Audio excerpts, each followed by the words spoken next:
Hello, my name's Jackie Tweedie and I work as a clarity coach. Part of what I do involves asking myself questions and asking the people I work with questions in a process called self-inquiry, or the work. The work was started by a lady called Byron Katie, who had an amazing experience in 1986 where she went from a place of being in a very dark, painful depression, feeling very suicidal, to suddenly understanding that it wasn't the situation she was in that was causing her stress, it was the thoughts that she was having about that situation. And she's come to understand that actually it's that confusion that creates all the suffering in all the world. And today I'm really lucky because I've got the opportunity to talk to Byron Katie firsthand. She's in London to do a workshop and she's very kindly offered to do an interview for us so that we're going to be able to speak to her and ask her questions about the work, about how she experiences it and how she can offer it to the rest of the world.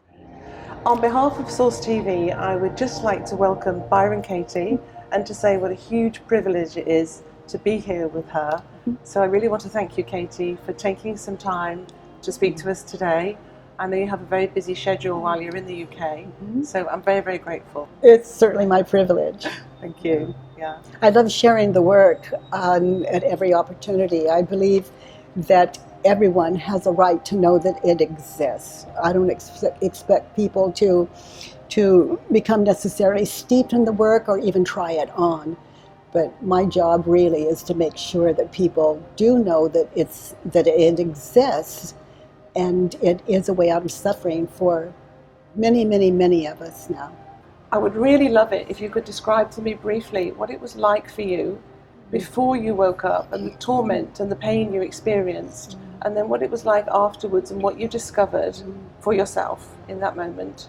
You know, actually, for more than a decade, I experienced and lived out of a depression that was so debilitating that it was difficult for me to, not only difficult to leave my home, but to even leave my bedroom. Very depressed, clinically depressed. So to my mind, there was no way out of that. There wasn't any way. And so in that lostness, that lack of awareness, I was living my life and very suicidal. And then one morning, as I lay sleeping on the floor, I opened my eyes and all that depression was gone. It was gone. It was gone. Just gone. And I saw in that moment, I was shown that when I believed my thoughts, I suffered. I wasn't told. I recognized it. I saw it. When I believed my thoughts, I suffered. And when I didn't believe them, I didn't suffer. And I've come to see that this is true for every human being. Yeah. And in that moment, it was obvious why the 4 questions are so powerful. It gives everyone an opportunity to sit in that same moment of clarity. And anyone can do the work if their mind is open to it. Anyone. Because I love the opportunity. A lot of people might say, well, it's all very well for people who've woken up. Your story, people like Eckhart Tolle have had experiences where they've had a very deep hole that they've had to fall into first, and then they've had this moment of waking up. But what you're saying is, using the 4 questions and what you call a turnaround, which is the work, this is the self-inquiry, that any one of us can access exactly that same wisdom, that same awakening that you experienced yourself lying on the floor. I love that people understand the power of the wisdom within themselves, and that's what inquiry taps us into. And I don't get that people have to be so desperately depressed and confused and isolated and alone. I think all of us, anyone that's ever suffered, has enough in their mind to deal with. That's enough. It doesn't have to be debilitating for so long. So we can just, through this work, through this inquiry, identify the thoughts that are causing the stress, identify what we're thinking and believing, and just simply question it. It doesn't require that we all fall into the pits of hell. I think we've all been there enough in our own way. Certainly. Even children, when someone, maybe they're on the playground and they cry because their feelings are hurt. Enough suffering for some of us. And by the way, children love this work, children of all ages. Yes. So before we go on to the children, could you just describe to me, for those people who aren't familiar with the work, exactly what it is and how it works? So the work is a way to identify what we're thinking and believing. And, when we're in those suffering moments, in those moments where we think there's no out, we can identify what we're thinking and believing. And for me, I write it down on paper. I write the concept, or what I'm thinking and believing, same, down on paper, and then I question it. For example, if I had the thought, he hurt my feelings, or they hurt my feelings, whatever the case may be that I'm pondering, I would ask myself, is it true? They hurt my feelings, is it true? And then, let's say as a child, I can see me on the playground and I can see that moment in time and how hurt I was, and I can see them and my mind's eye, I can see that past. And really look at that. Again, from the safe place here, they hurt my feelings. Is it true that they hurt my feelings? Can I really know that it's true? And I just contemplate that. And then the answer is simply a yes or a no. Just a single, simple yes or no. And then when I'm shown that, I move to that third question and I notice how I react and what happens when I believe the thought that they hurt my feelings. And I see what happened. I witness it again. I see how hurt I was. I see how embarrassed I was. I see whatever it is. As I witness that, I see that. And that meditative state is just so clear. And then when I'm shown that, I move to the last question. There are only 4. And I see in that situation who would I be, who I am without that, if I didn't believe they hurt my feelings.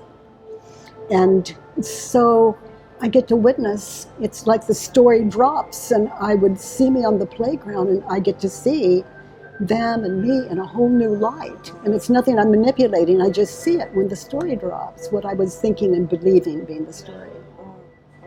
And then I invite people to turn it around to an opposite. They hurt my feelings, turned around, an opposite. I, myself, hurt my feelings. Well, how could that be? So I'm going to keep my eyes closed. I'm going to meditate on that. I hurt my feelings on the playground. Is that I hurt my, what does that even mean? I hurt my feelings. I hurt my feelings. So I'm going to meditate on that. Wow. And see what that means to me and see if I can match it in any way and just trust this world of duality, these opposites. And to wake myself up to reality is what I'm witnessing as this wisdom is shown to me as I contemplate these 4 questions. So another turnaround might be, once I'm shown that, they hurt my feelings, I hurt their feelings. Well, in my mind's eye, I study that, I contemplate that with my eyes. Where is it that I have hurt their feelings? And if I didn't, where is it that I have hurt anyone's feelings? Wow. So this work can be very emotional as we continue to look at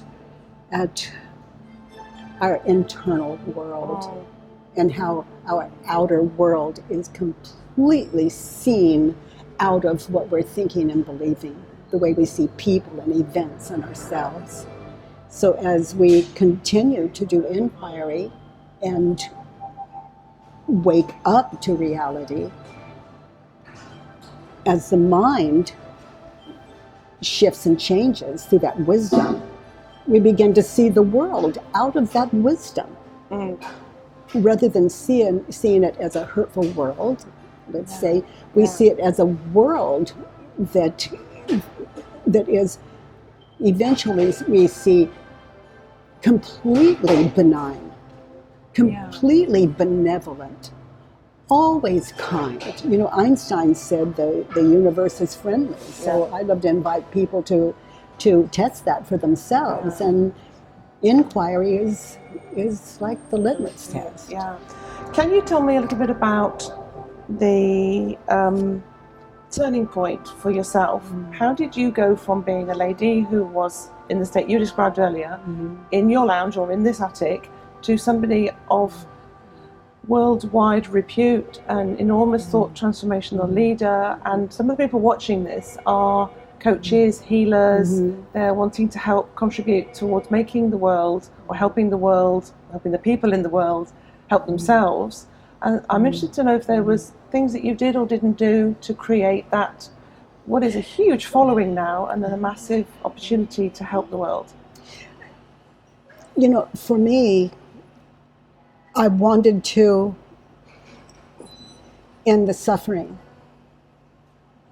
And as I was in that process, the one I just described, this dramatic shift, everyone that knew me witnessed it. And it was so dramatic, living in this little desert town and agoraphobic for 10 plus years. And yet word of mouth began to travel all over the world. Peace is our birthright. And when it's recognized, whether I was peaceful or not, or enlightened or not, it didn't matter. People recognized something in this transformation. And then word of mouth began to invite me all over the world. It's nothing I did. Okay. It's nothing I was working on myself, and I had found something very important. I was witnessing the world shift like that. It was so dramatic. And anytime it would slip back or start to slip back, I had inquiry to bring me back into alignment, the real thing. And, you know, authentic and authentically real. And so, you know, none of us buy the lie. You know, we can't lie to ourselves, even though we try our best. But stress lessons know we're not pulling it off that well. No. So in this, every time I do the work with someone, you know, through these invitations, I'm actually experiencing the work within me. Yes. And people say, do you still meditate? Do you still do the work? Yes, by every invitation, all the time, it's going on. Because once those questions have kind of like a groove in the brain, we could say, or something, and I would say, you know, we're aware of the power of what meets those questions, then it's writing itself.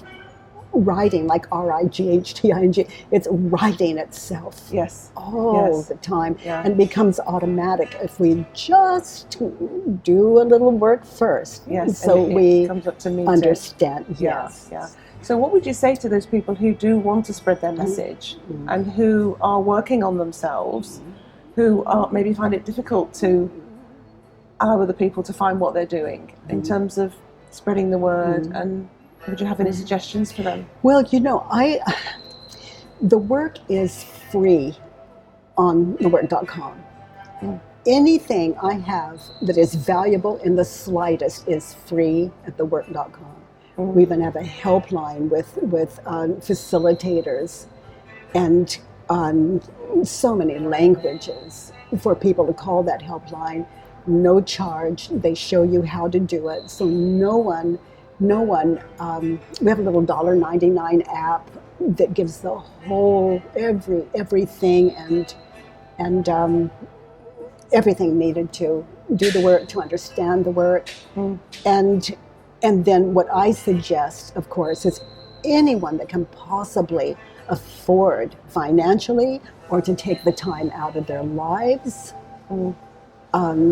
to come to that 9-day school for the work. That amazing. Is fantastic. And I think that it's valuable in as much as we stop life and we just step into this immersion and for 9 days. Yeah.